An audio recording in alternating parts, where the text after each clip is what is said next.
guys, welcome back to my channel. If you're new here, my name is Molly, and today I have my summerween TBR slash like summerween book recommendations for you all. These are all books that are new to me. I've heard really wonderful things about them, and I thought I'd share what I'm going to hopefully read this summer to keep the spooky vibes going. And if you are also new here, I love Halloween, and I do a little series called MolliWeen on my channel during September and October leading up to Halloween. There's a lot to be had here on this channel, so if you want to join us and our beautiful star family, I would love to have you. Let's just get into the book recommendations slash my TBR, and I hope that you enjoy today's video. So I'm gonna start off with the romancy kind of ones that I think at least seem like they're romantic or have like just a little bit of love in them. The first one I have is Jessica Clare's Go Hex Yourself.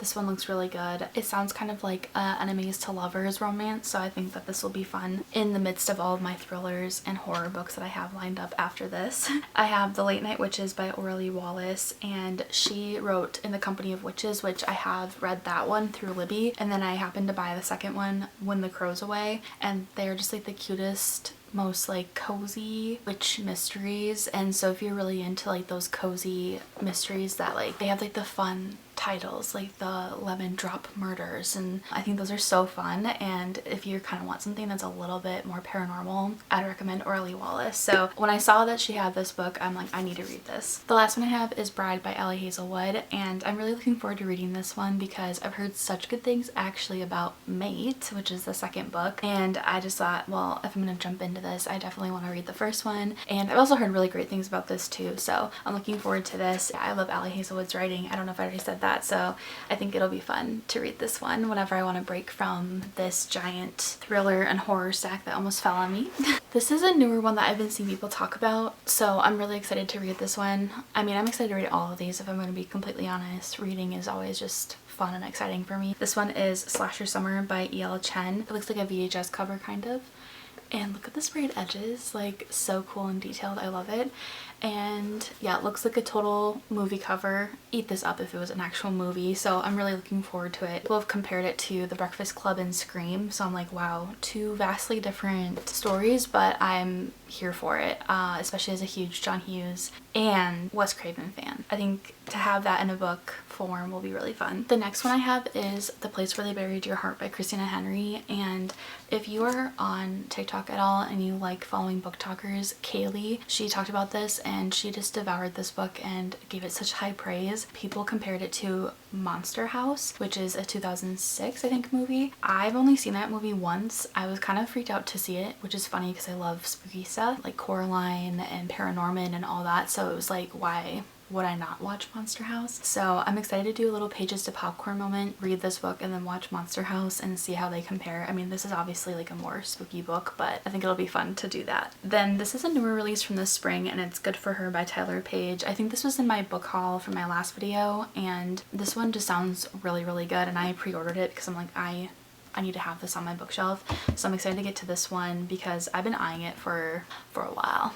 This one I've had on my shelf for a while, and people compare it to Stranger Things, and it's called The Saturday Night Ghost Club by Craig Davison. It's just a cutie little short book, and I think this will be a really good palette cleanser between longer books that I have here on this stack. This is also a new release, and this is Body Count by Cody Crowley. New favorite author. So good.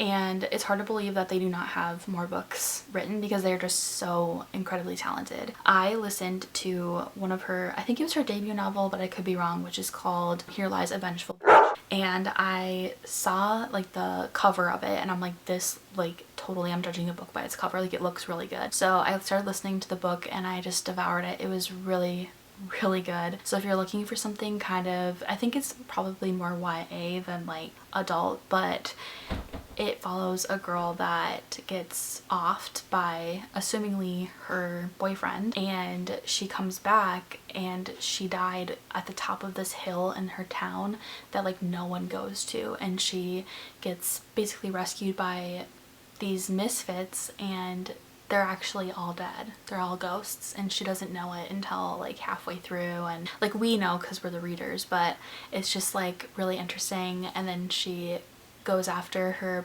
assumingly murderer boyfriend for vengeance, and the story is just so juicy and so good. So I'd recommend it if you're looking for something a little different. And when I saw that they were coming out with Body Count, I'm like, I I need it, so I pre-ordered this too. I'm so excited to get this one read as well. This one is a Natasha Preston, which I read my first Natasha Preston book a couple months ago, and it was oh goodness, what was it? I was glad that I liked it enough because I already had thrifted a bunch of her books because they all look so good. And that's probably, you know, on me as a reader. Like, I should probably be careful with how many books I buy at the thrift store that, like, you know, maybe I've never read that author before and then I keep buying from them, but it's okay. I'm gonna read The Fear, and I've heard good things about this one, and then I also have The Obsession from her and The Cellar and The Cabin. I do have quite the backlog to read from Natasha, but so far so good. The last book I have on this is another Christina Henry book, and it's The Ghost Tree. People have also compared this to Stranger Things because it's set in a small town and there's like a mystery with it. I think that this will be really good, especially because